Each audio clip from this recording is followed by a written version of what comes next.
Hi అండి, అందరికీ నమస్కారం. Welcome to my channel. ఈ వీడియోలో ఏపీ ఉద్యోగ పెన్షనర్లకు 30% ఐఆర్ డిఏ బకాయిల చెల్లింపులు ఆనందంలో ఉద్యోగులు. దీనికి సంబంధించిన పూర్తి స్థాయి సమాచారాన్ని వీడియోలో తెలుసుకుందాము. వీడియోని ఎక్కడే కానీ స్కిప్ చేయకుండా ఎండ్ వరకు చూడటప్పుడు ఇన్ఫర్మేషన్ పూర్తిగా అర్థమవుతుంది.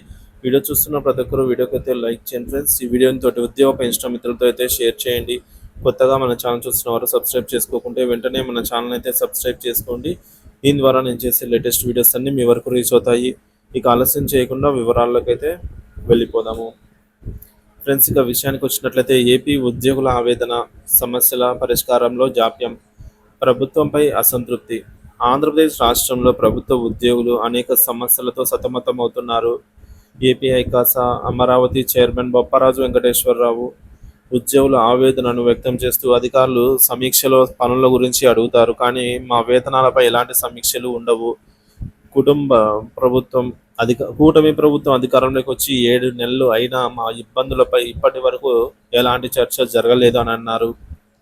ఉద్యోగుల ప్రధాన సమస్యలు: 12వ పిఆర్సీ ఏర్పాటులో జాప్యం. 12వ పిఆర్సీకి చైర్మన్ను నియమించకపోవడం ఉద్యోగుల్లో తీవ్ర ఆందోళన కలిగిస్తోంది.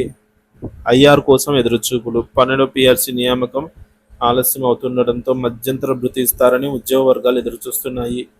పెండింగ్ బిల్లుల చెల్లింపులలో జాప్యం. ఉద్యోగులు పెన్షనర్లకు సంబంధించి పెండింగ్ బిల్లులు ఇంకా చెల్లించనే లేదు. చలో విజయవాడ ఉద్యమం. ఉద్యోగులు 2022 ఫిబ్రవరి 3న నిర్వహించినటువంటి చలో విజయవాడ ఉద్యమాన్ని గుర్తు చేసుకుంటున్నారు. ఆ ఉద్యమం తర్వాత కూడా సమస్యలు పరిష్కారం కాకపోతే నిరాశలో ఉన్నారు. ప్రభుత్వంపై విమర్శలు. ఉద్యోగ వర్గాల్లో జరుగుతున్న చర్చ ప్రకారంగా పీఆర్సీ నియామకాన్ని ప్రభుత్వం కావాలని ఆలస్యం చేస్తోంది. దీనివల్ల ఉద్యోగులకు రావాల్సిన ప్రయోజనాలు నిలిచిపోతున్నాయి. చంద్రబాబు నాయుడు ప్రకటన. ఆంధ్రప్రదేశ్ రాష్ట్ర ముఖ్యమంత్రి నారా చంద్రబాబు నాయుడు పెండింగ్ బిల్లుల చెల్లింపులపై సంచలన ప్రకటన చేశారు. ఎన్ని ఆర్థిక ఇబ్బందులు ఉన్నా వెనక్కి తగ్గేదే లేదని, ఉద్యోగుల బకాయిలను త్వరలోనే చెల్లిస్తామని హామీ ఇచ్చారు.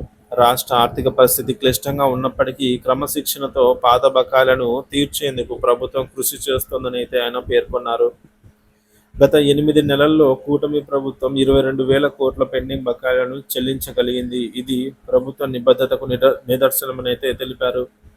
రాష్ట్రంలో ఆర్థిక స్థిరత్వం రావడానికి కొంత సమయం పట్టవచ్చని, అయినప్పటికీ ప్రభుత్వ విధానాలు స్పష్టంగా అమలవుతున్నాయని, ఉద్యోగులకు పెన్షనర్లకు ఎలాంటి ఇబ్బందులు రాకుండా చూసేందుకు కృషి చేస్తున్నామని ఆయన అన్నారు.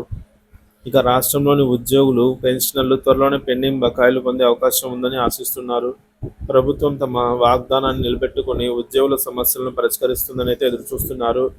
చంద్రబాబు నాయుడు ప్రభుత్వం ఉద్యోగుల సమస్యలను పరిష్కరించడానికి నిబద్ధతతో ఉందని చెబుతున్నప్పటికీ ఆచరణలో జాప్యం జరుగుతోంది.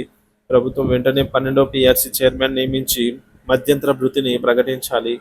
అలాగే పెండింగ్ బిల్లులను వెంటనే చెల్లించి ఉద్యోగులకు ఆర్థిక భరోసా కల్పించాలి. ఉద్యోగుల సమస్యలను పరిష్కరించడం ద్వారా ప్రభుత్వం వారి విశ్వాసాన్ని చురగొనవచ్చు. తద్వారా రాష్ట్ర అభివృద్ధికి ఉద్యోగులు మరింత అంకిత భావంతో పనిచేసే అవకాశం ఉంటుంది. రాష్ట్ర ప్రభుత్వం ఉద్యోగుల సమస్యల పట్ల మరింత శ్రద్ధ వహించి తక్షణమే పరిష్కార మార్గాలనైతే అన్వేషించాలనైతే ఆశిద్దాం.